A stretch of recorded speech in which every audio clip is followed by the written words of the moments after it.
Bienvenidos a una nueva edición del Ministerio Artios Biblia, ministerio que existe con el propósito de multiplicar obreros, un libro bíblico a la vez. En este caso, ese libro es la carta del apóstol Pablo a los Colosenses. Quisiera presentar de entrada cuál es el recorrido que pretendemos seguir en este video en particular. Un poquito ambicioso tal vez lo que nos proponemos, pero vamos a tratar de alcanzarlo. En primer lugar, queremos ubicarnos en el contexto de la carta a los Colosenses, tratar de hacer un resumen de los puntos principales que hemos visto hasta este momento en lo que hemos venido hablando, porque este es el video número 17 ya de nuestro estudio a la carta. En segundo lugar, vamos a exponer el pasaje que toca para hoy, que es Colosenses 2, del 11 al 15, y finalmente vamos a tratar de hacer un resumen de la soteriología de toda la carta a los Colosenses, la doctrina en cuanto a la salvación.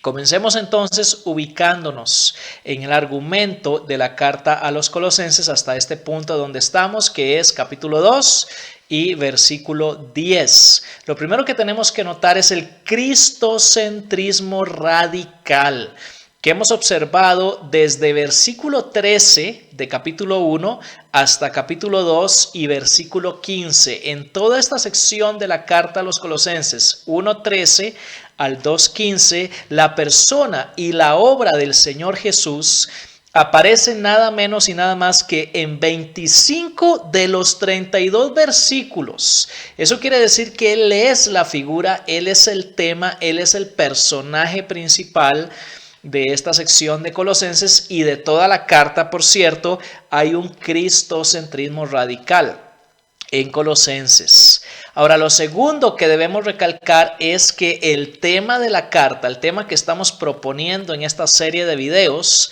que consiste en nuestra plenitud en Cristo, tema que proviene directamente de capítulo 2, versículo 6, y debemos mencionar que, por cierto, en Colosenses, nuestra plenitud en Cristo proviene de la plenitud divina de Cristo, que es el tema de capítulo 1, versículo 19 y capítulo 2, versículo 9.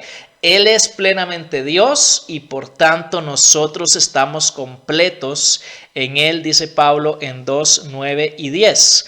Ahora, esa plenitud que tenemos en Cristo ha sido expuesta hasta aquí en este argumento, en este momento de la carta, por lo menos de 4 maneras diferentes. Pablo ha hablado de nuestra plenitud salvífica, ahí están los pasajes donde aparece ese tema, de nuestra plenitud ministerial, una sección también muy importante que ya estudiamos, de nuestra plenitud escatológica, nuestra plenitud final, definitiva, cuando sea consumado el plan de Dios, ahí están también los versos, y nuestra plenitud ética, relacionado con esto de la conducta, que es capítulo 2, versículos 6 y 7. Nuestra plenitud en Cristo en cada una de estas 4 áreas. El mensaje de la carta, ¿cuál es?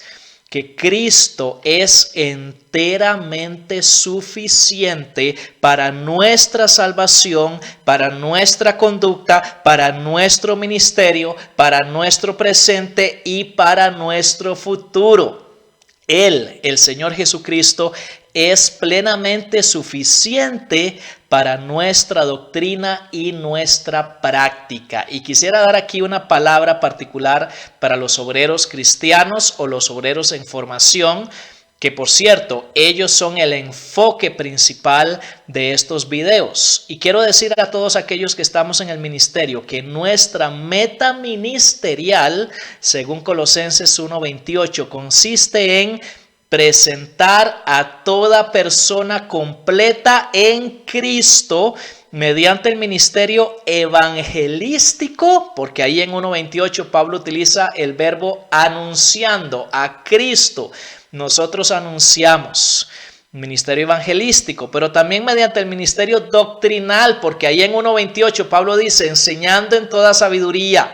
Enseñando es un verbo doctrinal, pero también presentar a toda persona completa en Cristo mediante un ministerio ético, porque en 1:28 Pablo utiliza el verbo amonestando. Dice que anunciamos a Cristo, que amonestamos a toda persona, que enseñamos a toda persona para presentar a toda persona completa en Cristo, en lo evangelístico, en lo doctrinal, en lo ético. Jesucristo debe ser entonces el fundamento, la raíz de nuestro ministerio. Y mi exhortación a aquellos que estamos en el ministerio es: haz de Cristo el fundamento y la raíz de tu ministerio, utilizando un par de metáforas complementarias que Pablo ha usado en capítulo 2, versículo 7. Él es el fundamento de nuestro edificio ministerial. Él es la raíz de nuestra planta ministerial, por decirlo de alguna manera. Muy bien, habiéndonos ubicado entonces en estos dos componentes del argumento de la carta, vamos ahora sí a exponer el pasaje que toca para hoy, que es capítulo 2, versículos 11 al 15. Vamos a leer el pasaje como siempre primero para ubicarnos en lo que dice la palabra de Dios. Colosenses 2, del 11 al 15, dice así: en Él, en Cristo, también fueron circuncidados con una circuncisión no hecha por manos, al quitar el cuerpo de la carne mediante la circuncisión de Cristo, habiendo sido sepultados con Él en el bautismo, en el cual también han resucitado con Él, por la fe en la acción del poder de Dios que le resucitó de entre los muertos. Y cuando estaban muertos en sus delitos y en la incircuncisión de su carne, les dio vida juntamente con Él, habiéndonos perdonado todos los delitos, habiendo cancelado el documento de deuda que consistía en decretos contra nosotros y que nos era adverso, y lo ha quitado de en medio, clavándolo en la cruz, y habiendo despojado a los poderes y autoridades, hizo de ellos un espectáculo público, triunfando sobre ellos por medio de Él. Es un pasaje hermoso que nos presenta tres imágenes o tres beneficios, podríamos llamar también, de nuestra plenitud salvífica en Cristo. Es el tema de este pasaje. Ahora ubiquémonos también en el contexto inmediato de Colosenses 2, del 11 al 15. Como hablamos en el video anterior, desde el versículo 6 hasta el versículo 10, Pablo nos habla de tres acciones fundamentales para proteger nuestra fe en Cristo. Nos habló de andar en Cristo en 2, 6 y 7, de vigilar en Cristo en 2, 8 y de medir por Cristo en 2 del 9 en adelante. La vigilancia que Pablo demanda ahí en ese pasaje, principalmente en 2:8, es demandada ante el peligro inminente de la filosofía humana que no se conforma a Cristo, que es precisamente capítulo 2, versículo 8. Debemos medir, y aquí medir significa evaluar toda, y aquí toda es con mayúscula, toda idea y enseñanza humana conforme a la cuádruple norma de Cristo, tema del video anterior. Primero, su plenitud divina en 2:9, de la cual procede nuestra plenitud en Él en 2:10, que es el tema central de la carta. Y luego su plenitud de autoridad sobre los poderes, que es lo que transmite la imagen de la cabeza en la segunda parte de 2:10, de la cual procede nuestra plenitud salvífica en Él. Su plenitud divina, nuestra plenitud en Él. Su plenitud de autoridad, nuestra plenitud salvífica en Él. Y es donde actualmente nos encontramos, en el tema de nuestra plenitud salvífica en Cristo. Y entonces ahora sí, en 2 del 11 al 15 vienen estas tres imágenes o tres beneficios de nuestra plenitud salvífica en Cristo. Ese primer beneficio le vamos a llamar vida nueva. Va desde en capítulo 2 del verso 11 a el versículo 13. Este beneficio salvífico está a su vez compuesto por dos partes. Primero, la circuncisión, que Pablo menciona ahí en 2 del 11 al 13, que es despojarnos de la antigua vida. El pasaje dice que antes estábamos muertos en nuestros delitos y en la incircuncisión física. Eso lo dice en 2:13. Era una muerte total, lo que Pablo está describiendo ahí. Era una muerte ética, era una muerte espiritual y era una muerte relacional, ya que no formábamos parte del pueblo de Dios. La idea de la incircuncisión es precisamente eso, que antes los no judíos estábamos excluidos del pueblo de Dios porque la circuncisión era precisamente la señal de pertenencia al pueblo de Dios.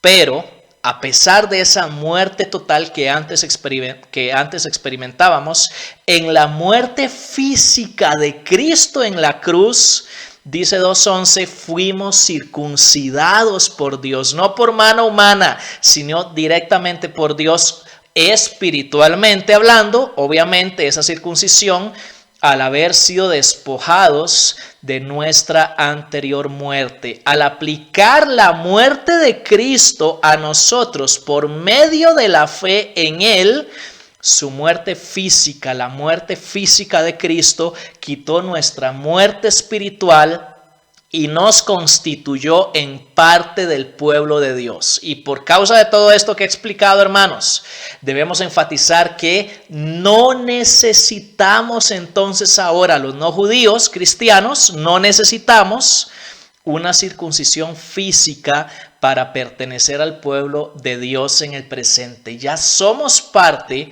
del pueblo de Dios por esa circuncisión espiritual de la cual nos apropiamos por la fe en la muerte de Cristo en la cruz. Así que el primer componente de esta vida nueva es circuncisión, despojarnos de la antigua vida, y el segundo es bautismo, de lo que Pablo habla en el versículo 12, y esto consiste en resucitar a una nueva vida. El bautismo cristiano es una representación física concreta de lo que nos ocurrió cuando pusimos nuestra fe en la resurrección de Cristo, según capítulo 2, verso 12. Es tanto una sepultura, o sea, dejar atrás la vida pasada, como una resurrección a un nuevo estilo de vida en Cristo. Dios nos dio vida juntamente con Cristo, dice capítulo 2, versículo 13, una nueva manera de vivir. Y es importante señalar que ahí en capítulo 2, versículo 12, la relación entre la fe y el bautismo está claramente atestiguada. El bautismo es posterior a la fe y el bautismo confirma, concretiza y representa lo que ocurrió en nosotros espiritual y moralmente cuando aceptamos o cuando pusimos nuestra fe en Cristo. El bautismo y la fe van juntos, son inseparables, y es por medio de ellos que dejamos atrás la vida vieja en esa sepultura y comenzamos una nueva vida, una vida de resurrección espiritual y moral en Cristo. De manera que, para resumir, nuestra plenitud salvífica en Cristo es primero una vida nueva, circuncisión de la vida pasada y resurrección a la nueva vida mediante la fe y el bautismo, los cuales, como ya he explicado, van juntos. Eso es lo primero, vida nueva. La segunda imagen o el segundo beneficio de nuestra plenitud salvífica en Cristo le vamos a llamar perdón completo. Capítulo 2, versículos 13 y 14. En este caso, en cuanto al tema del perdón completo, Pablo primero lo dice clara y directamente mediante la afirmación de la segunda parte del versículo 13, para luego ilustrarlo mediante la imagen del pago de una deuda en 2:14. Ahora, la imagen del pago de la deuda es poderosa y merece una consideración especial. Tiene tres partes principales. Primero, Pablo presenta en esta imagen el documento de deuda Probablemente se refiere a la ley escrita del Antiguo Testamento, ya que Pablo dice que ese documento de deuda consistía en decretos. Por eso entendemos que se refiere a la ley del Antiguo Testamento. Este adeudo que teníamos con Dios era contrario, era adverso a nosotros. Eso es un énfasis que Pablo repite 2 veces en el pasaje. Y Pablo dice que por causa de nuestros delitos, capítulo 2, versículo 13, éramos deudores culpables ante Dios por todos los mandamientos estipulados en la ley del Antiguo Testamento. Como quien dice, tenemos una deuda impagable con Dios, impagable al menos por nosotros mismos, y está documentado. Hay un documento que atestigua que tenemos esa deuda. Pero la segunda parte de la imagen nos habla de la plena cancelación de ese documento de deuda. Y aquí también Pablo es enfático. 2 veces dice, por un lado, que Dios mismo canceló ese documento que nos condenaba, esa deuda impagable por nosotros mismos que teníamos con Dios.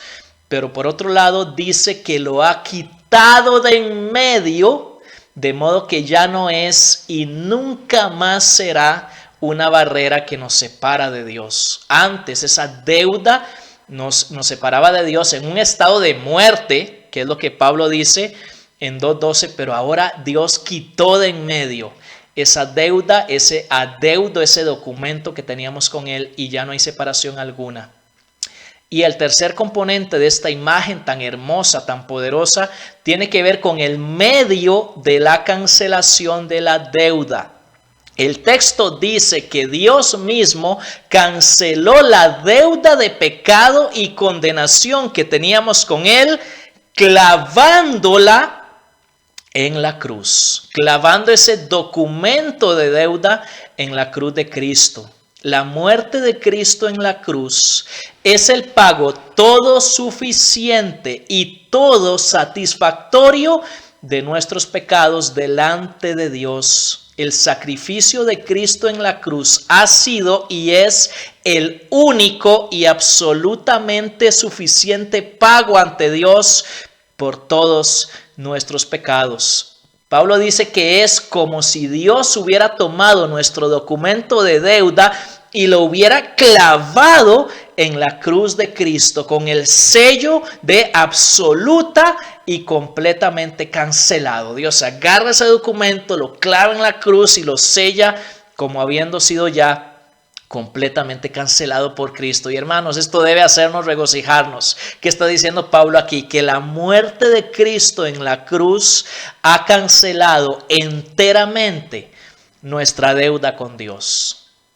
De modo que en segundo lugar, y para resumir, nuestra plenitud salvífica en Cristo consiste en perdón completo. La tercera imagen o el tercer beneficio de nuestra plenitud salvífica en Cristo que Pablo menciona en 2:15 es victoria segura. Victoria segura. Aquí aparece otra imagen poderosa también en este verso. En este caso, enfocando la absoluta victoria de Cristo sobre los poderes satánicos. La imagen es la de un desfile triunfal después de una victoria militar arrolladora. Los generales romanos acostumbraban, después de haber arrollado, vencido completamente a sus enemigos, a hacer un desfile de victoria, entrando a las ciudades y llevando encadenados, esclavizados a sus conquistados, como exhibiéndolos públicamente. Y es la imagen que Pablo presenta en 2:15, lo que Cristo hizo sobre los poderes demoníacos. En esa clase de desfile se acostumbraba a exhibir públicamente a los oponentes derrotados, enfatizando así la completa e indudable sumisión al vencedor. El aplastamiento de los enemigos, por decirlo de alguna manera. Eso fue precisamente lo que ocurrió en la muerte y resurrección de Cristo. Su triunfo sobre los poderes demoníacos fue rotundo y definitivo. Y este pasaje, debemos señalarlo, completa todo lo que Colosenses enseña en cuanto a la relación de Cristo y nuestra posición en Cristo sobre los poderes de las tinieblas. Colosenses enfatiza mucho esto de la relación de Cristo con los poderes y de nuestra posición en Cristo con relación a los poderes demoníacos. ¿Qué nos ha dicho Colosenses? En 1:13 nos dice que Cristo es el gran libertador del dominio de los poderes. En 1:16 dice que es su creador. En 1:20 que es su reconciliador, su pacificador.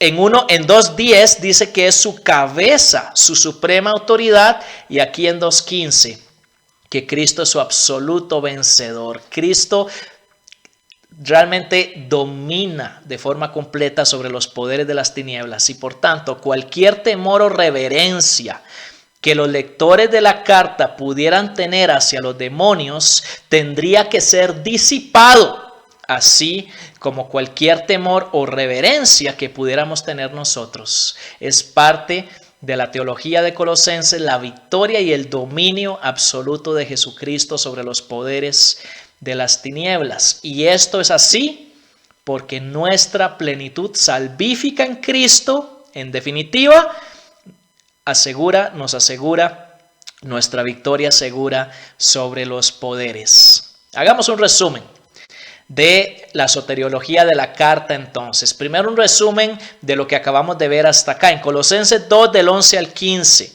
donde Pablo nos presenta 3 beneficios de nuestra plenitud salvífica en Cristo. Hablamos de nueva vida en 2 del 11 al 13, perdón completo en 2, 13 y 14 y victoria segura en 2, 15. El texto muestra a Cristo como quien resuelve todo nuestro problema de pecado, muerte, incircuncisión, deuda y sumisión a los poderes de las tinieblas. Cristo resuelve todo problema que teníamos por causa del pecado.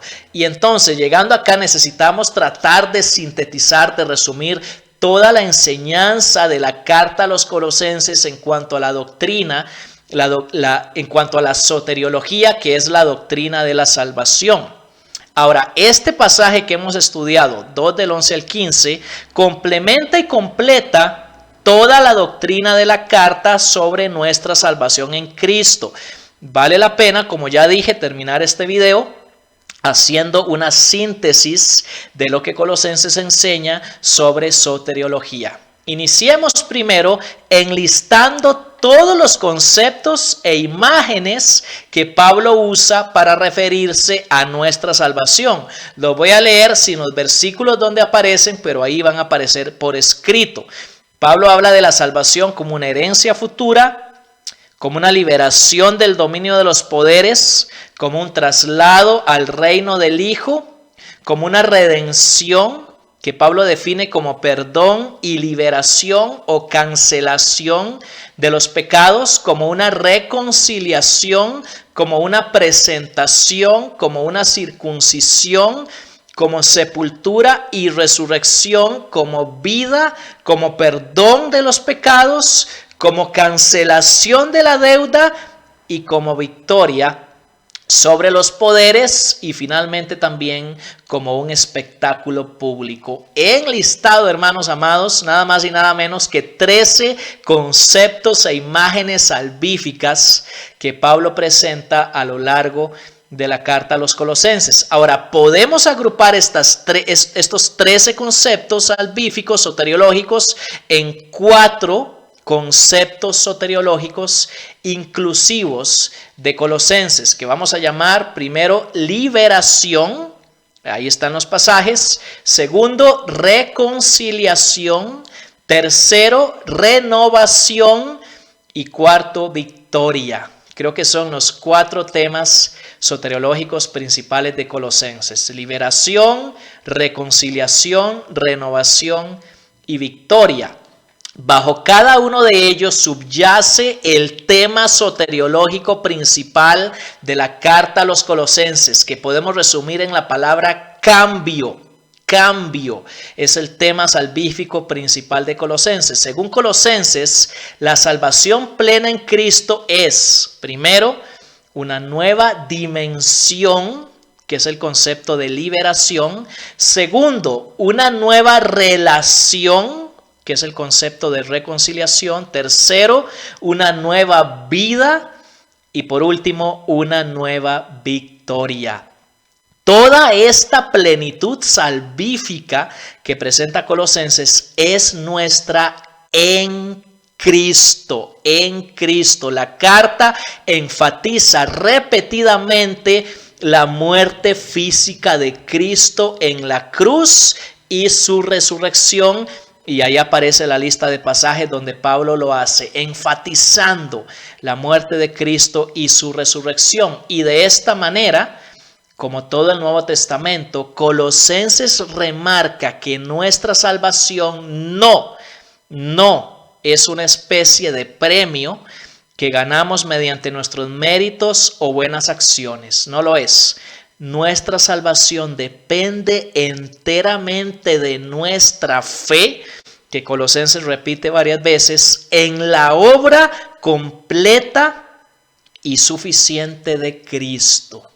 Esta soteriología tan amplia y multifacética que presenta Colosenses y todo el Nuevo Testamento corresponde, como ya lo dije, con toda la enseñanza del Nuevo Testamento. Nuestra salvación en Cristo es tan plena como completo era nuestro problema de pecado, esclavitud, separación, alienación, enemistad, condenación, incircuncisión, deuda, sumisión a los poderes, temor, y etcétera, etcétera. Así de amplio era nuestro problema de pecado y así de amplia y completa es la salvación que Cristo ha obrado por nosotros, de la cual nos apropiamos por medio de la fe en Él, no por nuestras obras, no por nuestros méritos, por la obra y los méritos de Jesucristo. Por su obra perfecta en la cruz y en la resurrección y nuestra fe en Él, Jesucristo ha cambiado, el tema soteriológico principal de Colosenses, ha cambiado plenamente nuestro pasado, presente y futuro. Y aquí tenemos que decir, a Él sea toda la gloria por esa obra salvífica tan completa que ha hecho por nosotros. Y precisamente para ayudarte a ti como siervo de Dios, como sierva de Dios, a comprender y proclamar esta salvación tan plena en Cristo, está este ministerio que llamamos Artios Biblia. Yo soy Mauricio Acuña y que el Señor te bendiga.